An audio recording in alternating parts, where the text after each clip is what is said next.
I'm just bringing you right in here, Dustin, because I need your emotional support. Dobby doesn't feel like he wants to give me any emotional support tonight. Is there anything you can tell me that's going to make me feel better in this moment? Like, maybe let's just forget that the Canucks even just played right now. Did the Abbey Canucks win? Oh, no. I don't like the look of that face you just made me. How bad was it for the Abbey Canucks?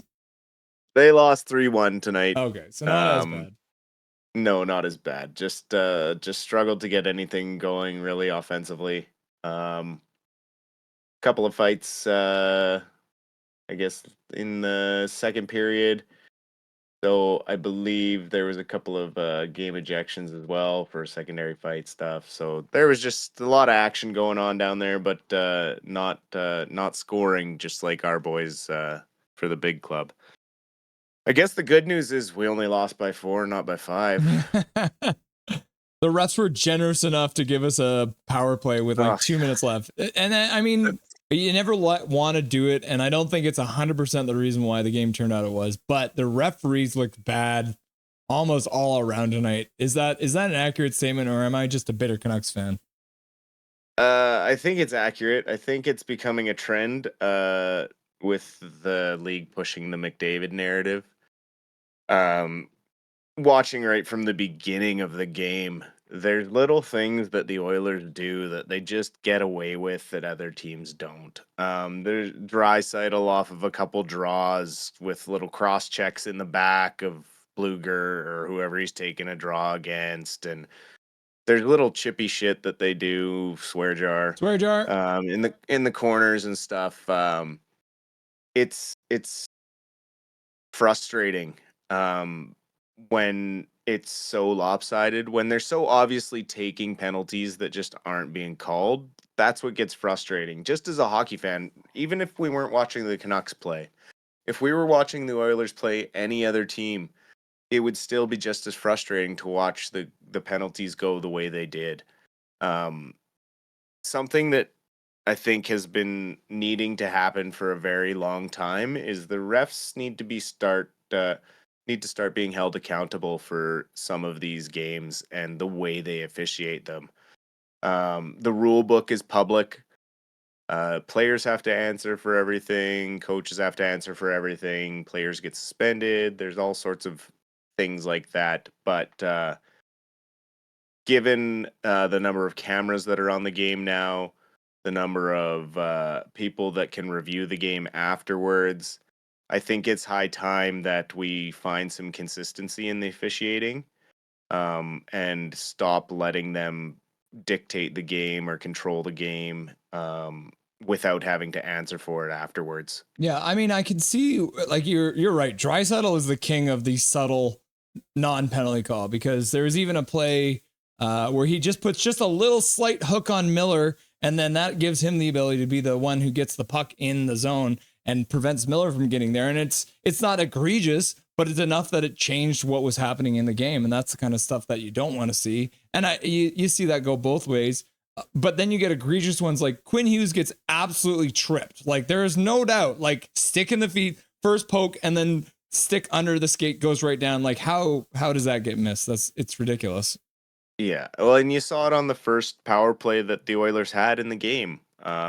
There was a blatant trip on one of our guys. I think it was Garland, right in front of the official, like right in front of him. You're watching the play. And that is a black and white penalty in the rule book. And I just don't understand how they can decide when or when not to call certain things. And that gets extremely frustrating as a hockey fan. And it's not just Canucks games that this happens. Like, I see this happen around the league where it gets extremely one-sided, and it usually depends on who's playing in the game, and also with certain officials. There are certain officials that cater to other teams, and you can go through the stats of the league now. Like, you can break it all down and see exactly which officials control which games a certain way, and that's why we've come to a point where I think they need to start having to answer for it. This hiding behind closed doors business is starting to get a bit frustrating, given how much analysis we're open to and the things we have access to now. I think just as fans, we have that right. But also, don't get me wrong, we didn't deserve to win this No. game. We did not play a good game. This was probably JT Miller's worst game in a long time.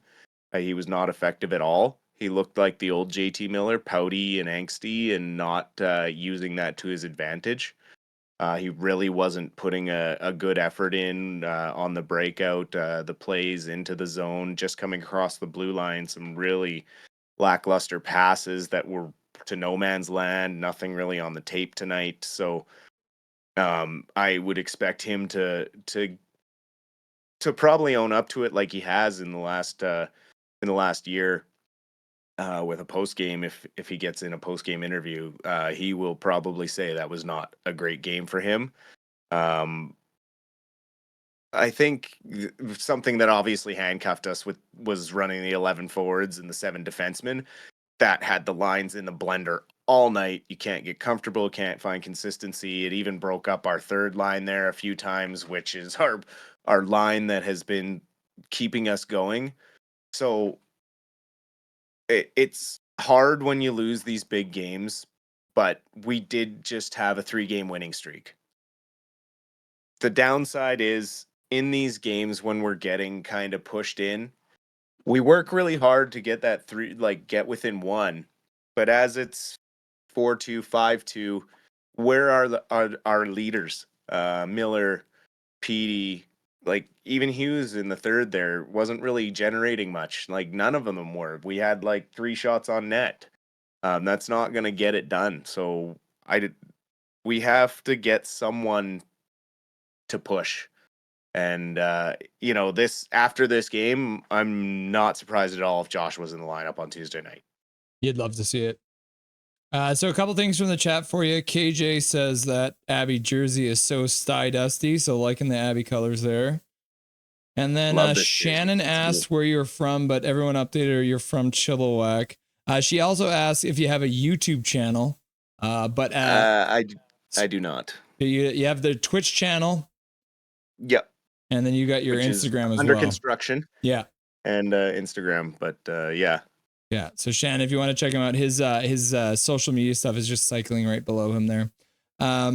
So one last thing I wanted to chat with you before for this post-mortem, before we get to Carl Sagan's birthday. Lankinen tonight. It felt like he was doing really, really well. I feel like maybe he ran out of some gas because there was a couple of goals that he probably wants back from distance. Did you see the same thing that I did? I think I saw frustration after he made a couple of those very big saves. I mean, arguably one was probably save of the year on Ryan Nugent Hopkins there on the penalty kill, coming across with the paddle of the stick. When you make those big saves as a goalie, you expect it to boost your team a little bit, give them a little energy, and have them push the other way. But no, we just kept getting filled back in, and I saw a frustrated goalie. He was doing his job, and he's looking out at a team in front of him that's not doing their job, and I think it just lost some concentration. It looked like he wasn't focused. Maybe getting a little tired, but I think more tonight was we've been in games like that, and we've had our goalies let us know what we're doing wrong. So yeah, I think it's a little bit of everything. I'm sure there's some choice words being had between teammates and coaching and everything in that locker room right now, because that was not a good performance by anyone other than obviously Garland, who night in night out is one of our best players and just consistent. And yeah. So the Canucks get a chance for retribution. They do get a couple days off here, which is good because they probably need it. They got a game coming up on Tuesday against the Calgary Flames. So they're getting the Alberta teams back to back. You thinking Dakota gets in for that game on the 12th against the Flames? I think so. I think after him watching that game, he'll be hungry to get in and help the boys push back. I think seeing our lines get so jumbled and through the blender, they definitely want someone like that coming in who's more NHL ready and consistent. Yeah. because you saw tonight that it looked like a sloppy team out there, a team because of having to play with different players. That fourth line was a rotating, revolving door on the wing there, so we definitely don't want to have that happen again. So having Joshua activated will be huge, and I definitely see that coming Tuesday. Cool, Dustin. Let's go lick our wounds, and we'll chat again on Tuesday, brother. Absolutely. Have a good night, brother. You too. Nothing is perfect.